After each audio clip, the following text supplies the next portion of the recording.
Vin Diesel, Dwayne "The Rock" Johnson, Jason Statham, and Tyrese Gibson battle for bald action hero supremacy in The Fate of the Furious. Here's my review. It's easy to think that, based on the review I'm about to give, that I'm just some snobby guy who turns his nose up at all these silly action movies, but truth be known, I actually love this stuff, and I love this series in particular. These movies started out as this kind of gritty, realistic car racing series, and then eventually they just kind of became Mission Impossible, and I kind of dig that, to be honest with you. And Furious 7, which was the last one, was genuinely touching. It even had some really solid emotional moments with the passing of Paul Walker. They really handled that very gracefully.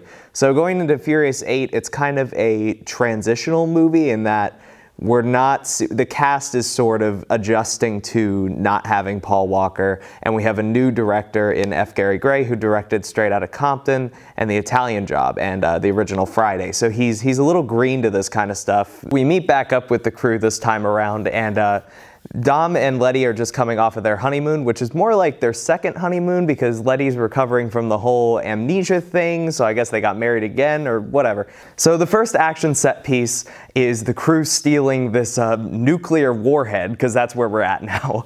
And all of a sudden, Dom goes rogue, and nobody has any idea why. And it's this whole thing, as it turns out, where he's working with this mysterious hacker woman named Cypher, who has the ability to hack just about anything, which has become a trend in these movies since Ludacris can hack into just about anything. It sort of represents a change of tone for the series once again, where we went from gritty car races, and then we went to heist movies, and now we're just at weird, straight-up spy movies. And unfortunately, it's a little sloppy of a transition.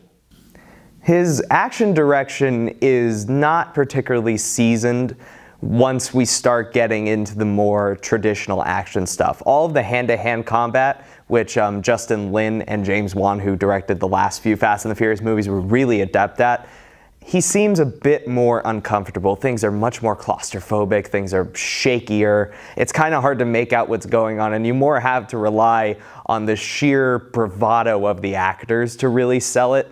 The car stuff is a lot better, but it's not great because it's sort of gone from silly-ish to just flat out crazy. The action sequences in this movie sort of remind me of the transition from the James Bond, Pierce Brosnan movies from GoldenEye, where it was sort of sillier, to Die Another Day, where he's all of a sudden surfing down an iceberg. A big part of the previous Fast and the Furious movies was the camaraderie among this group of actors, and unfortunately, because Paul Walker has passed away, that camaraderie has taken a big hit because he sort of grounded everybody. Because you have Tyrese and Ludacris who are kind of silly, and you have Vin Diesel who's like so into himself that he comes off as, he's very much a soap opera actor. Paul Walker sort of kept everybody held back.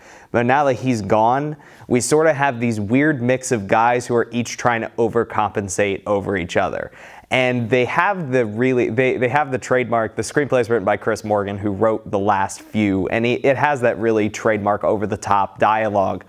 But there's nothing really reining them in. It's a lot of quip after quip after quip, and some of them hit, but some of them also miss. The people who are really successful are Dwayne "The Rock" Johnson and Jason Statham. Just watching them trade back and forth these ridiculous insults that they've sort of touched on in the other movies, but they really hit it into overdrive here. And there's a bit of like a 10-minute portion of this movie that's just them trying to escape from the Supermax prison, and it's ridiculous and it's stupid, and it's one of the most enjoyable 10-minute segments I'm sure will be in a movie this year.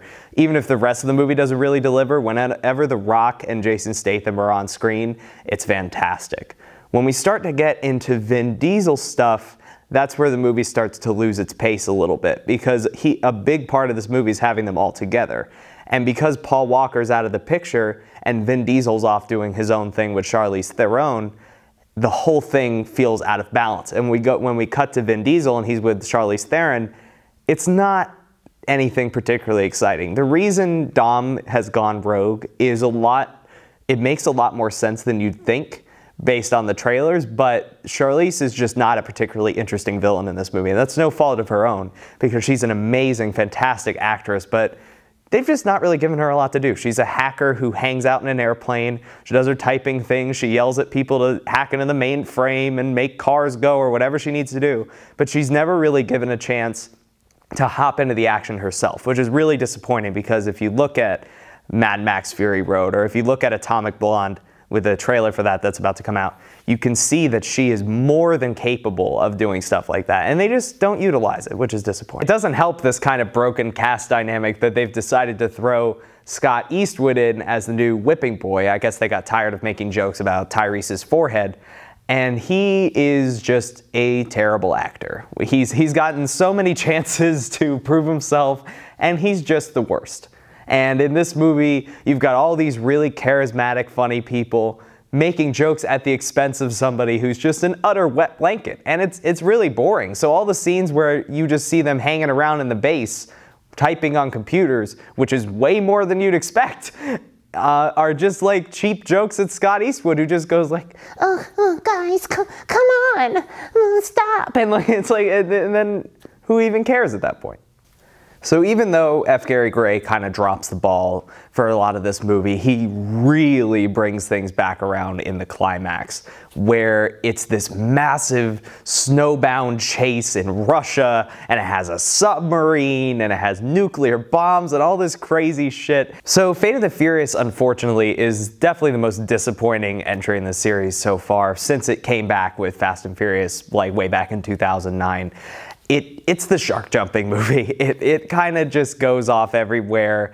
It's sort of incoherent, and then the climax does save it a little bit, but by that point, it's an extreme overcompensation for a story that's just a little bit broken. And it's unfortunate because I do really enjoy these movies, and I really hope that they do right the ship next time. And honestly, they're so self-aware with these movies that I believe in them. I think that they can.